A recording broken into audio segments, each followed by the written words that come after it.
Hi, everybody. Another night, another live stream. My hair is getting woolly. We're headed over to a couple months without a haircut over here. So we're headed into some haircut free time. It's Friday night. I'm seeing some strange lights in the room, but I guess we're going to be fine with that. Try and get everything balanced out here the best that we can. Um, and let's see. So, what do we have on our agenda for tonight? It has been an interesting week. The tax day has come and gone, and we're still, let me give that one more shake. There we go. So, tax day has come and gone, and we still aren't sure what's going on quite with the economy. Small business loans seem tapped out, and there's just a lot of confusion everywhere. I apologize if I'm not up to speed on everything the way that I should be.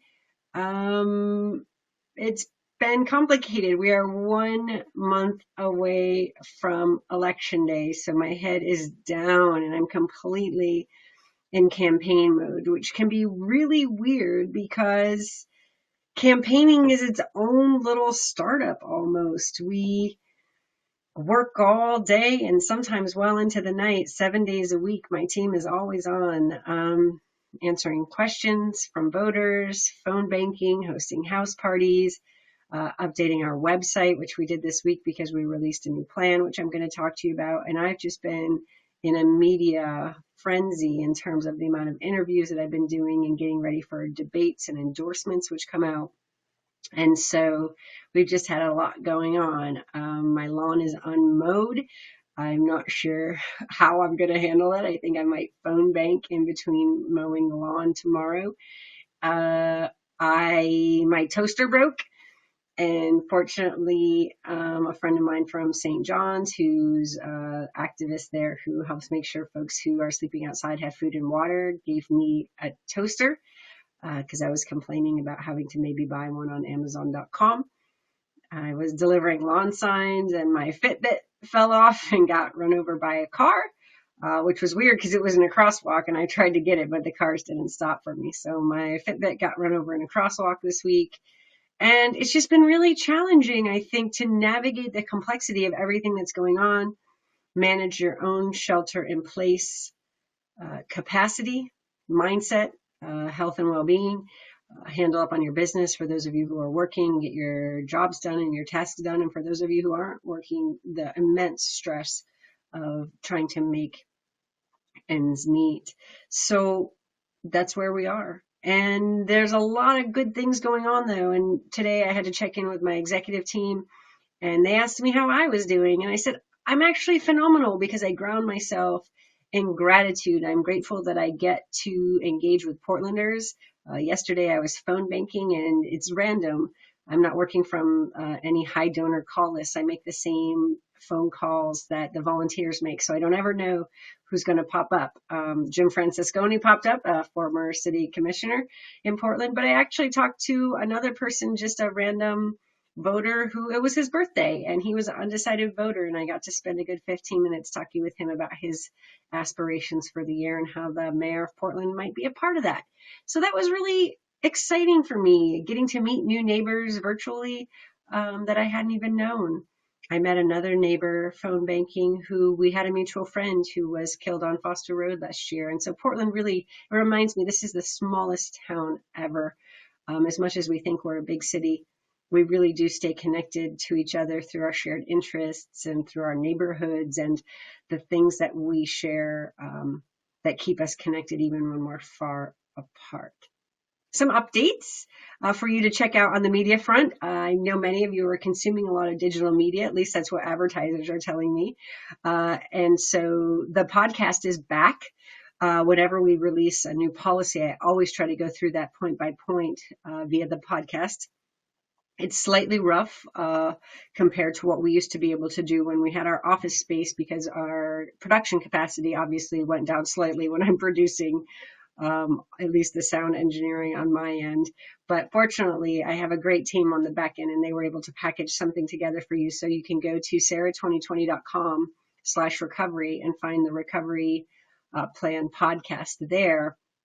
Also, if you just go to sarah2020.com/podcast, you can listen to the back podcast if you haven't listened to them, or recommend them to folks who in your family or network are undecided. It's a great way to get the ideas from this campaign in front of them without them having to sift through a lot of policy documents. I was on K2, which was pretty fun. I did a remote interview with Angelica Thurston, and she's fantastic. I've been appreciating her coverage of traffic, especially speeding, and thinking about how we can make our streets safer. She and I share that same focus, and so I was happy to talk with her a little bit. And that's on K2, KATU, Know Your Candidate. It's probably easier to just Google K2 Know Your Candidate because the URL is really long, but I will post it in a follow-up thread to this live stream so you have the link.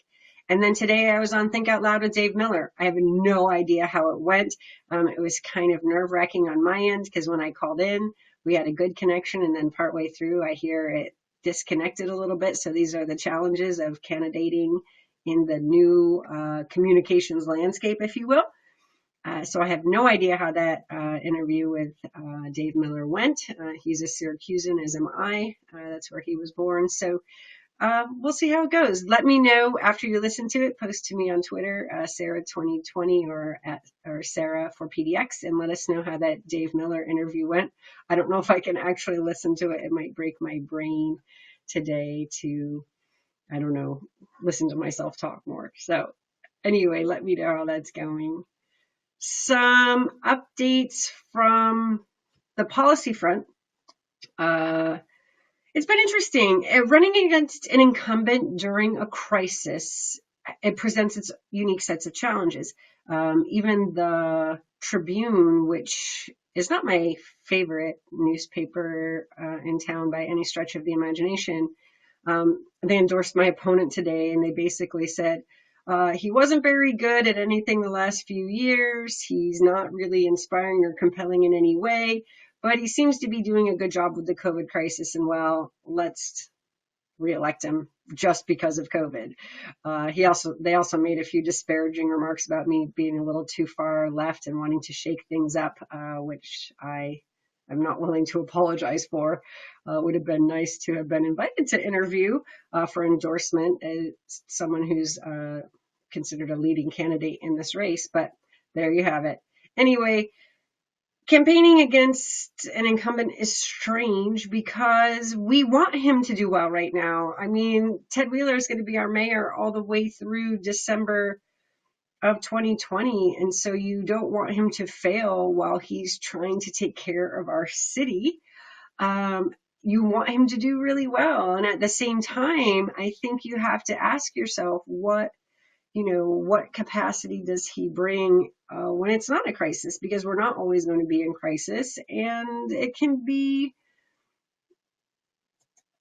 detrimental, I think, to aspire to managerialism when you're trying to craft a future, especially one that takes climate chaos into consideration for future generations, and the fact that we actually have a very short window right now in which to communicate with the public how we're going to deal with this, but also implement the dramatic shifts in public policy that we need to make the reductions in our greenhouse gas emissions and our preparedness and mitigation strategies. I just don't know how you're going to do that without seismic shifts. So it was a little disappointing today when the mayor released a statement that said, due to the COVID crisis, the climate emergency declaration that they planned won't be on City Council's agenda for April 22nd, Earth Day, as originally planned.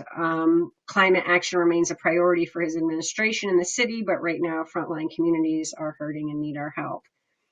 I kind of called BS on this a little bit, especially using frontline communities needing our help for not taking action on climate.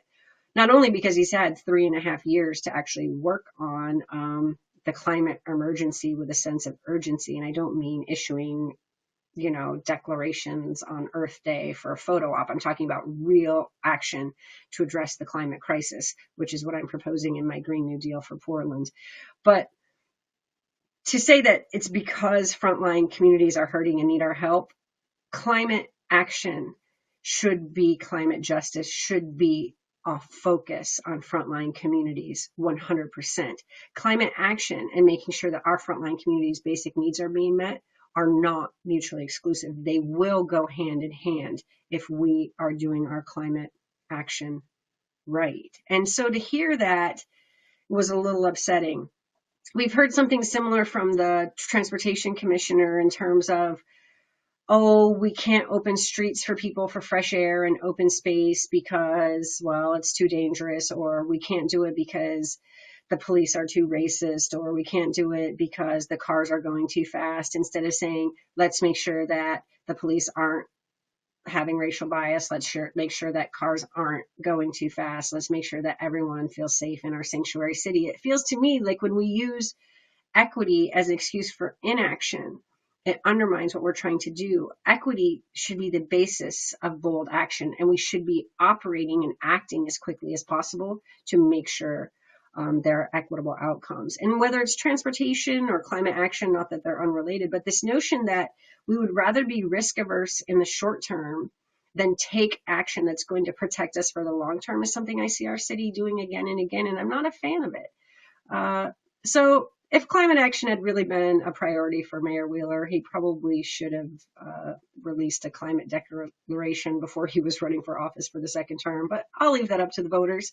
I've promised to do some things in my first term with regard to dramatic climate action. So I hope folks that care about that value me.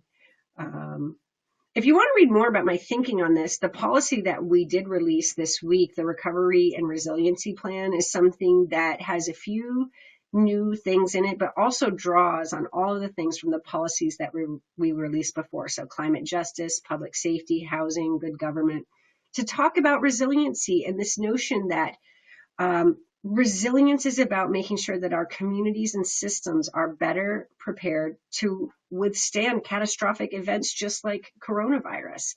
It doesn't have to be an earthquake to affect our resiliency. We need to think about it in terms of these could be political shocks. The election of Donald Trump and what that did to public safety and our police budget is a good example, right? If we have a system that's able to bend and flex when outside factors influence our stability here, then we can call ourselves resilient.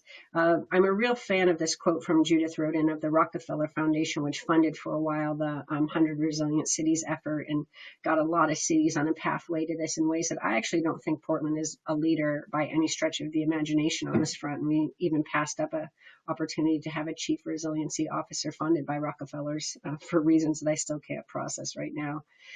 But what she said is this: no matter how aware and ready we may be, things still go wrong and disruptions often confound all our plans and preparations.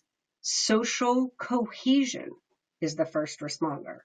So this isn't the firefighters, this isn't the police officers, it's community. And this is something where if you go take a look at this plan, you can find it at sarah2020.com/recovery. What I talk about is this. Back when we launched this campaign, we didn't realize that we were going to be in the middle of a crisis. But in the wake of that crisis, the policies that I proposed throughout the campaign are more relevant than ever because they were always grounded in community as our first responder. They were always grounded in the idea that uncertainty and instability are the new normal, and that progressive cities like Portland can play an important role modeling for other cities how community is at the center of sustainability. It's not about the infrastructure investments or the green building technology or even your transition off energy in terms of how will you transform that workforce and economy, but it's how you bring the people together to affect those changes that's going to be the power behind those changes. And so, you know, there's a lot in there about the fact that the normal that we're leaving behind, there are so many Portlanders who don't want to go back to that anyway. For so many people, Portland wasn't working. I mean, unless you were affluent, fully employed, white, oftentimes cisgendered or male, the city left you behind, and we really haven't come close to achieving equity that we talk about all the time. So I hope that what we can do as we move through this pandemic is hold on to the progress that we make in terms of air quality and easing congestion and increasing people's ability to telecommute and thinking of new ways to make sure people have access to childcare and education and sustainable food systems and sustainable transportation systems. But I hope we can hold that, hold the line on that progress and then continue to move forward with new ideas. So I encourage you to go take a look at that recovery and resiliency plan. I'm pretty proud of it insofar as it demonstrates, one, the durability of the policy that we've been releasing so far, the strength of the community and networks that we've built through this campaign in terms of being able to tap into our community members for things on sustainable food systems and small business assistance and assistance for artists and creatives and even housing and transportation, and turn that around just within a couple of weeks of us hitting the crisis. So that's something I'm really proud of too, is the strength of this team and the capacity that we have to really respond immediately with solutions that would work for people if we were in office. And yeah, I'll just leave it at that. I hope you take a good few minutes to pour through that. And also, if you have any feedback or information or there are holes in it, it's a living document. There's a lot of work to be done. It's more a framework for how we should be thinking about it. And if you have any questions, don't hesitate to look me up. There's also going to be a new feature coming out where you can sign up for 15-minute phone calls with me. We'll be putting that up out on our social media pretty quickly. So if you want to sign up for those and ask me a question, we can spend 15 minutes talking about it. My time is a little bit more flexible these days. I've lost a lot of travel time in my appointments because I can go from meeting to meeting to meeting right on the computer. So it's left me a little bit more space to talk with voters that way, or in between phone banking. So we'll get that up on the web and you can just log in and schedule one of those phone chats with me if you want. Another thing I thought it would be fun to talk about today, just because it occurred to me in like 3 different ways, and I don't talk about it a lot because it's a hard thing to lean into, but it's about gender bias in politics. I deal with it on the back end a lot as a woman in politics, and sometimes I allude to how upsetting it is, but it really got to me this week when some bios for a debate that had 2 male candidates and 2 female candidates went up, and the male candidate bios were like, so-and-so has this degree and this degree and this experience and this employment, and both of the men's bios read like that, and then the 2 women's bios read, this candidate's a mom and this candidate's a grandmom, and this candidate was like, she fiddles around with this and that candidate fiddles around with that. And it so frustrates me that the experience I bring, the relevant life experience, the hard skills, the education, the years and years and years of education, and technical experience and training and just seem to like go away when I'm running for office. And so there was that came up. I had to do a lot of interviews this week where I was the only woman in the room. And I keep thinking, how is it that my performance and my quality or my worth is going to be evaluated by these people who don't share my life experience or don't share my understanding or the way that I see the world. And so that was a little weird for me. And then today I had to, talk a little bit about my qualifications. And there's always this weird sense in which I feel, and my team can tell you this too, that I've had to explain like why I should think I would be okay to be mayor. And I ask myself, like, why is it not enough that I could found a successful neighborhood small business? I mean, Bud Clark did that and he was mayor and did a very nice job from what I understand. And I've gone a lot beyond that. I've done my doctoral level studies in urban planning and consulted for a very long time with cities from around the world on how to make their cities better. And they thought I was good enough that they would fly me across the world to come talk to the leaders in their cities. So it's not enough that, other city leaders, like the governor of a region of 25 million people, flew me to his area to speak there. And so that's not enough to be the mayor of Portland, or that I don't understand the complexities of the city at the ground level. That's not enough to make me qualified to be mayor, or that I've had vast civic and volunteer non-paid experience, everything from, starting a childcare co-op in my neighborhood to starting a homeless shelter in my neighborhood to a food exchange in my neighborhood, and all of the things that we need right now in the middle of the crisis, I'm like so qualified to be able to do, right down to parenting and cooking skills for Portlanders. So I don't know, I don't talk about it a lot, but I did maybe just want to get it off my chest because I'm sitting around in here trying to interface with folks one-on-one, and it affected me, and it affected me negatively. And in some ways, it just makes me feel like I have to do more uh, to be good enough to be Portland's mayor. But whenever I get a little flummoxed like that, some people pray, some people go to the scriptures, some people talk to their friends. I always go to the literature. It's kind of the nerd wonk in me. And what I did was I went to the Rutgers University Center for American Women in Politics and found some research on gender bias when it comes to gender bias for women in politics. And, it seems like what they're finding is there isn't a lot we've been able to do to undermine the discrepancies between perceptions of men and women in leadership positions. It's one of these intractables, I suppose, in the ways that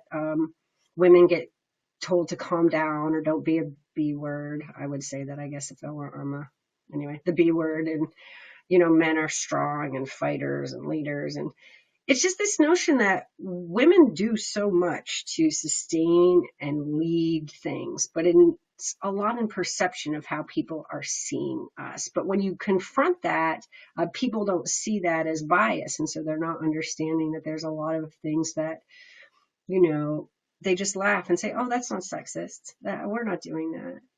And I realize I'm bringing a lot of white privilege to this too. And this is just a very superficial treatment of gender as a flat factor, which I know it's not. I know it's very round, and there are a lot of intersectional factors like class and race,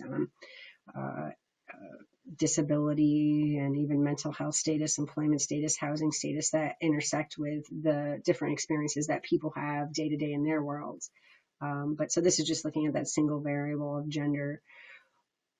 But basically, what this group of women researchers recently found was that if we want to combat this, that we need to use evidence-based confrontation to show individuals where and how they've been biased, and that if we do that consistently, it will help us change behavior to minimize that bias. And the people who are best poised to do this, you got it, men who don't experience that bias. So for those male supporters out there, I want to thank those of you who stood up for me when it seems like I was on the receiving end of some of that. I noticed some of that happening out on the internet, and I didn't get to say thank you personally, but thank you for doing that.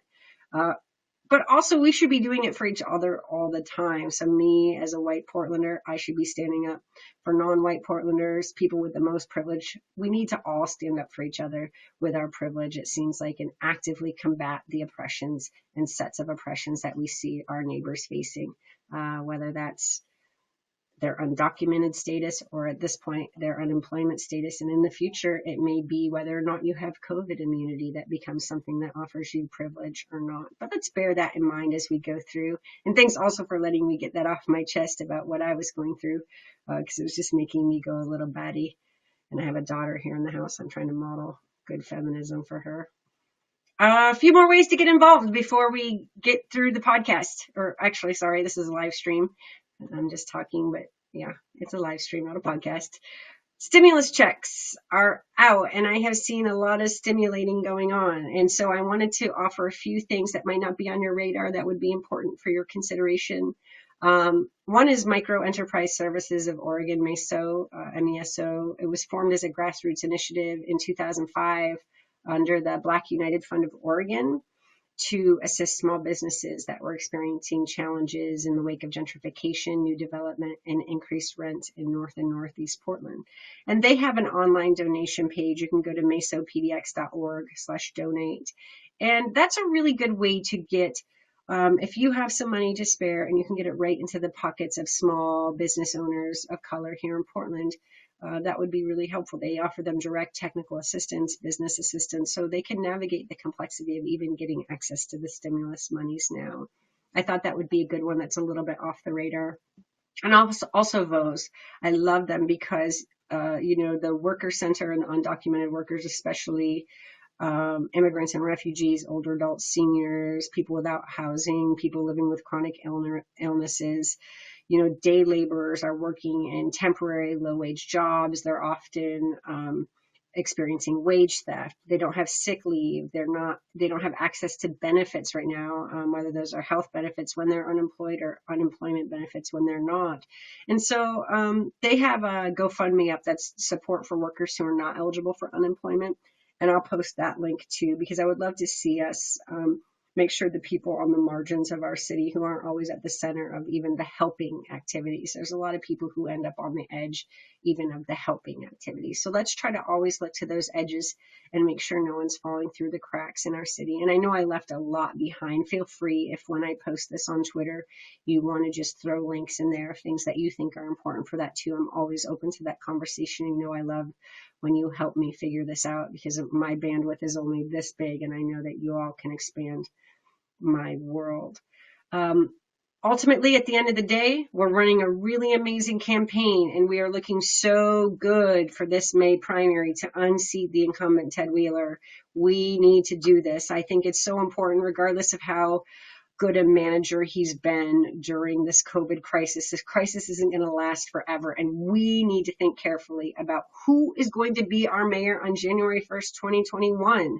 I do not want someone who's so bland and so uninspiring that the only thing that people could think about him was, well, he was okay during COVID. No, I want a climate champion. I want an equity champion. I want someone who's going to fight for people who are without housing. I want someone who's going to fight to get our police functioning effectively without bias in our streets. I want people who are going to fight for things like participatory budgeting and municipal broadband and investments in things that make life easier for everyday Portlanders and aren't about maximizing profits for the people who are writing him big checks. We really, at this critical time, and I can't stress this enough, we have to stay optimistic about what we're going to be able to accomplish on the other side of this crisis. And so more than anything, us getting through that primary and making sure that this conversation goes hard and it goes long and we are able to shape the future of Portland is going to be critical. And so after you've donated to all of the organizations on the margins, I hope you'll think about, if you have $5 or $10 or $20 left, that you'll give a few to our campaign. It's really important. We're trying to raise $20,000 by the end of the month, which is when the matching funds from the Open and Accountable Elections program run out. Also, if you're not able to donate at all and you have a few hours, I'm going to be running some sprints with my field team this weekend. And no, that's not in the streets. Although I am running around a little bit, but not a lot. I'm going to be doing phone calling for 30 minutes and maybe sometimes 50 minutes at a time to Portland voters. And if you want to pop on one of those, just go to sarah2020.com/events and you can sprint with me for a few minutes and we'll see how many calls we can get in. You get a lot of hangups, you get a lot of not home, goes to voicemail, but you do get to talk to a few Portlanders every hour and it's great fun. And it's really rewarding when you get someone who says, I share that vision with you. I would love to come and be the next person to phone bank with you. So by all means, check us out, sarah2020.com. Thanks for spending a half hour with me tonight. I hope you all have a beautiful weekend. Remember, stay sheltered in place. Our curve is flat, but it is not done. And so we need all of you to stay home, stay healthy. Remember, you're not alone. We are in this together and we've got this, Portland. I'll talk to you soon. Good night.